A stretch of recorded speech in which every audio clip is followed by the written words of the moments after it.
Hello and welcome to Study with Sudhir, your digital classroom. I am TS Sudhir. Today we are going to be taking a look at an interesting story called A Question of Trust, and this is part of the CBSE class 10 syllabus from the supplementary reader Footprints Without Feet. Okay, so this is chapter 4 of the textbook, and it's a story about a thief, and then there is an interesting twist which I will not reveal right away, and what really happens to this thief called Horace. Okay, so we'll go through the entire story. I'll explain it in very simple English with a little bit of Hindi if you really please, but largely to be explained in English because that will actually help you understand the story better and also to be able to write your answers in English during the examination. But before we start, a reminder, please press on the bell icon and also subscribe to Study with Sudhir YouTube channel. Okay.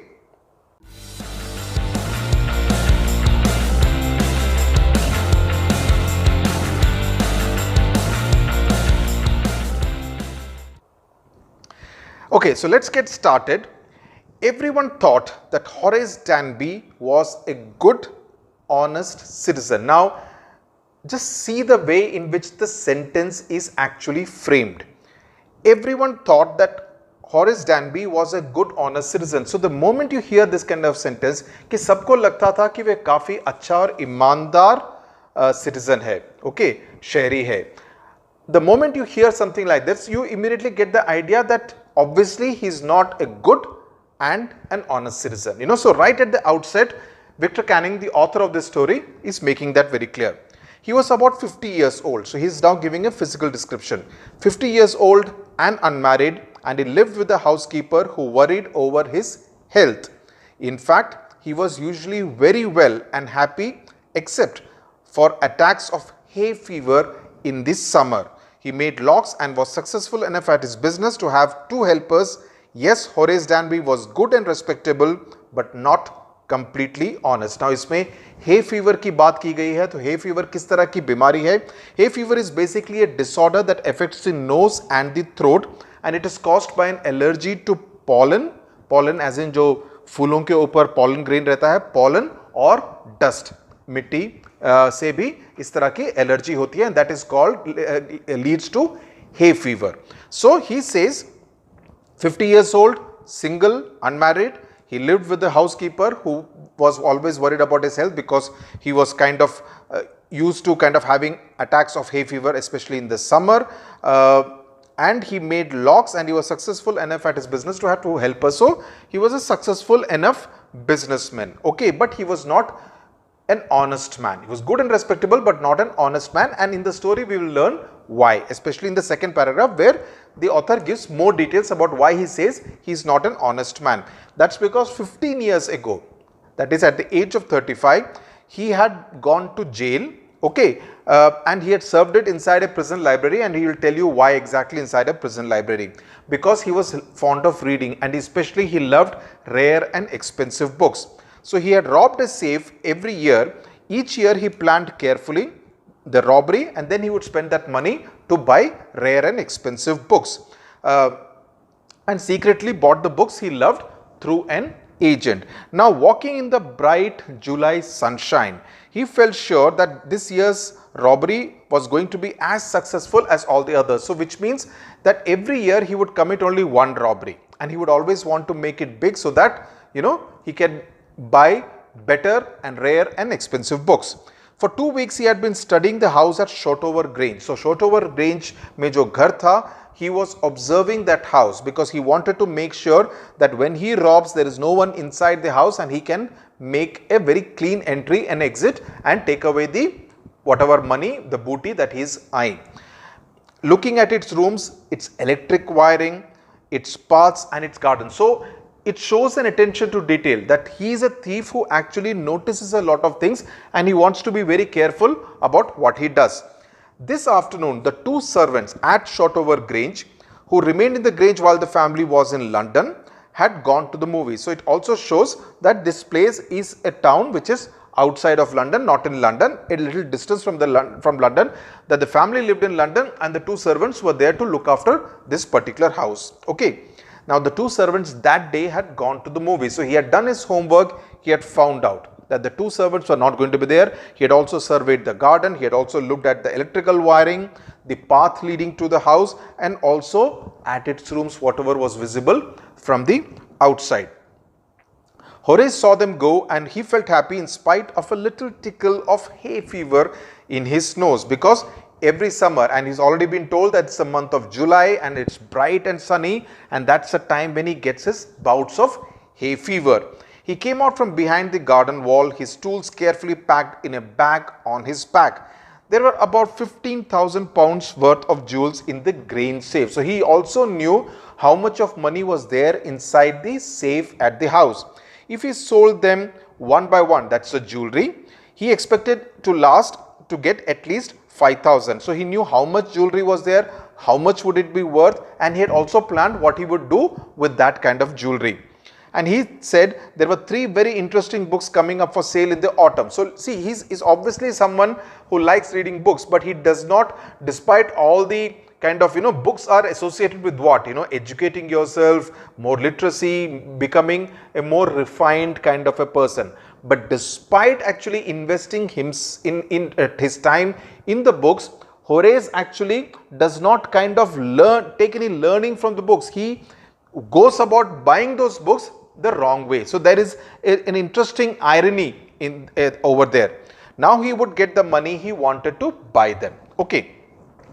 He had seen the housekeeper hang the key to the kitchen door on a hook outside. He put on a pair of gloves, took the key and opened the door. So it's pretty easy. He had seen exactly how everything was done in that house. So he knew where the key would be hanging.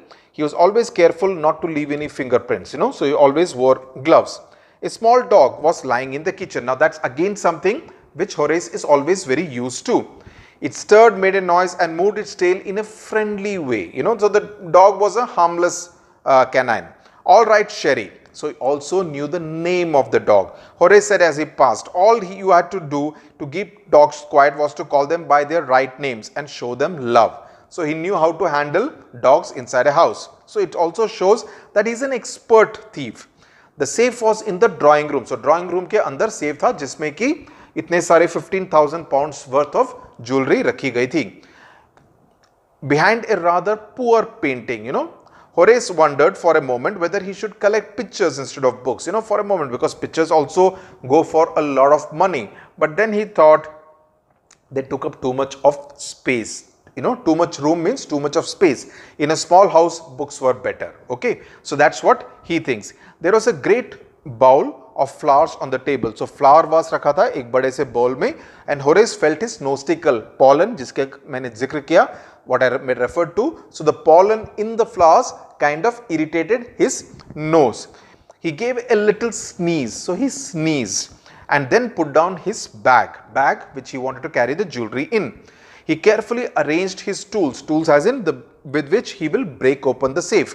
He had 4 hours before the servants returned because they had gone for a movie. So he has kind of calculated how much time they will take to go to the cinema hall, the duration of the movie and the time they will take to get back, and that's approximately 4 hours. The safe was not going to be hard to open. So that shows also some kind of a self-confidence ki ye safe to main tod lunga. Okay. After all, he had lived with locks and safes all his life. Apart from that, his profession was also to deal with locks. So he was pretty confident about breaking open the safe. The burglar alarm was poorly built. He went into the hall to cut its wire. So electrical wiring ka, now you understand the connection, why he had also understood the electrical wiring in that particular house.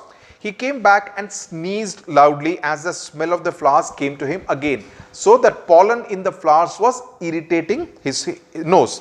How foolish people are when they own valuable things, Horace thought. A magazine article had described this house giving a plan of all the rooms. So this house was obviously one of the best in that particular place, had been featured in a magazine which had also given the layout of the entire house, and that had made the job of a professional thief like Horace that much easier. The writer had even mentioned that the painting hid a safe, that the safe was there behind the painting. So he needed to remove the painting in order to get to the safe. So the magazine had actually inadvertently, बिना जाने एक तरह से पूरा ऐसे चोर के लिए पूरा काम काफी आसान कर दिया था. But Horace found that the flowers were hindering him in his work because it was irritating him. He buried his face in his handkerchief. Then he heard a voice say from the doorway, "What is it, a cold or hay fever?" So suddenly while he is doing this, he hears a sound from somewhere. And what is the sound saying? Ki what is it? Is it a fever? Is it a cold or hay fever? Before he could think, Horace said, almost involuntarily he says hay fever, because he's used to people asking him the same question. So rather involuntarily he says hay fever and found himself sneezing again. So that allergy is coming back to him, hay fever ka. The voice went on, "You can cure it with a special treatment, if you find out just what plant gives you the disease." So obviously the flowers that were kept in the vase, in the bowl, were obviously irritating Horace. Okay, so the voice says that if you know exactly which plant it is which gives you this kind of an allergy leading to hay fever, then you can do the treatment for it. Okay, I think you had better see a doctor if you are serious about your work. I heard you from the top of the house just now. So far, Horace has not seen the person whose voice he is hearing. Involuntarily he has replied to the voice, but he still hasn't seen who is it speaking. It was a quiet, kindly voice, but one with firmness in it. So he is describing the voice because he has not seen the person yet. A woman was standing in the doorway, and that's when he sees whose voice it is. It was that of a woman, and Sherry was rubbing against her. Sherry as in the dog. She was young, quite pretty, and was dressed in red. Remember these descriptive lines. She walked to the fireplace and straightened the ornaments there. Okay, the fireplace which is there, in fact the drawing which is given, you see the dog which is there and the lady, and then there is Horace with his handkerchief trying to control himself from sneezing. "Down, Sherry," she said. "Anyone would think I had been away for a month." So she is referring to the dog by its name and says that, okay, don't come so much, because he's rubbing himself the way dogs do when they want to kind of convey a lot of love and affection. Says it will look as though, I had been away for a month and you are showing so much of, love and affection on me. So she asked him to kind of calm down and stay away. She smiled at Horace and went on, "However, I came back just in time, though I did not expect to meet a burglar." So she says that, "Oh, I came back to my home, but I did not expect to see a thief, a burglar as in chore, a thief." Horace had some hope because she seemed to be amused at meeting him. He might avoid trouble if he treated her the right way. Now Horace knows there comes a problem. The lady of the house has found him. She has come in early. This was unexpected because he thought nobody will be in the house. The servants were away to see a movie. For 4 hours there would be nobody, and then there comes a twist because the lady of the house seems to have come in early and in an unexpected manner. Okay, but he says because of the manner in which she is talking, he may be able to just about get away. Okay, because she seemed to be amused. Please underline that word. He might avoid trouble if he treated her the right way. So think his mind is already thinking how to get out of this tight spot, this kind of a difficult situation. He replied, "I did not expect to meet one of the family." She nodded. She shook her head. "I see what an inconvenience it is for you to meet me. What are you going to do? आपको मेरे से मिलने से काफी दिक्कत तो होने वाली है, तो आप क्या करने वाले हैं?" Horace said, "My first thought was to run, कि मैं भाग जाऊं." "Of course you could do that, but I could telephone the police and tell them all about you. They would get you at once." So she says, "If you do that, I will just call up the police and it won't take them much time to get hold of you, catch you." Horace said, "I would of course cut the telephone wires first and then." So he is in a way kind of revealing his entire plan that अगर ऐसा होगा जाने से पहले तो मैं telephone की तारें काट कर ही जाऊंगा. He hesitated, a smile on his face. "I would make sure that you could do nothing for some time, that you would not be able to use the phone in order to call the police. A few hours would be enough for me to get away safely." She looked at him seriously. "You would hurt me?" She says that, she's saying that, okay, if he tries to cut the wires, she would try to resist and stop him from doing that, and he could hurt him. So she says, "You would hurt me?" Horace paused. Now that was unexpected, and he didn't and also she was a pretty young woman, young, pretty, and dressed in red. He said, no, I think I was trying to frighten you when I said that. कि मैं आपको कुछ डराने की कोशिश कर रहा था. She says, you did not frighten me. So, earlier they says, her voice was kindly and quiet, but it had a lot of firmness. So, you can almost imagine the way she would have said it. You did not frighten me. Horace suggested, it would be nice if you would forget you ever saw me. Let me go. He says, आप भूल जाओ, मैं कुछ चोरी नहीं कर रहा हूं, आप भूल जाओ कि आपने कभी मेरे से मुलाकात की थी, that you ever met me, let me go. The voice was suddenly sharp. Now her voice is a little more sharp. Why should I? You were going to rob me. If I let you go, you will only rob someone else. Society must be protected from men like you. You understand? She says, if I let you go, you would go and commit a robbery at someone else's house because you are a professional thief, and society, the people here must be saved, must be protected from thieves like you. Horace said, I am not a man who threatens society. So he is now trying to defend himself. I am not a man who threatens society. I steal only from those who have a lot of money. He is trying to justify what he does. He says, I steal only from those who have a lot of money, and I steal for a very good reason, and I hate the thought of a prison. So he's kind of, he's making himself more and more vulnerable by putting everything about him. So he's got a little nervous because he's getting caught. So he says, I hate the thought of prison because he has been in prison 15 years ago. And number two, he's almost trying to curry favor with her, trying to please her by saying, I actually steal for a very good cause. I steal, though he doesn't say it in this particular lines, that I steal because we know that he steals to buy books. So he says that's a very good reason to actually commit robbery. She laughed and he begged, thinking that he had persuaded her. Look, I have no right to ask you for anything, but I am desperate. He goes on, Horace, let me go and I promise never to do this thing again. Okay, I really mean it. He says he will never commit a robbery, never commit a theft again in his life. He says, please let me go. She was silent. She kept observing the manner in which he was talking, watching him closely. Then she said, you're really afraid to go to prison, aren't you? She came over to him, shaking her head. I've always liked the wrong kind of people. She's almost seems to be almost having fun, and we don't know. We are just going by the story. The twist will come at the end. So she says, I always like the wrong kind of people, and we will know later why she said something like that. Okay. She picked up a silver box from the table and took a cigarette from it.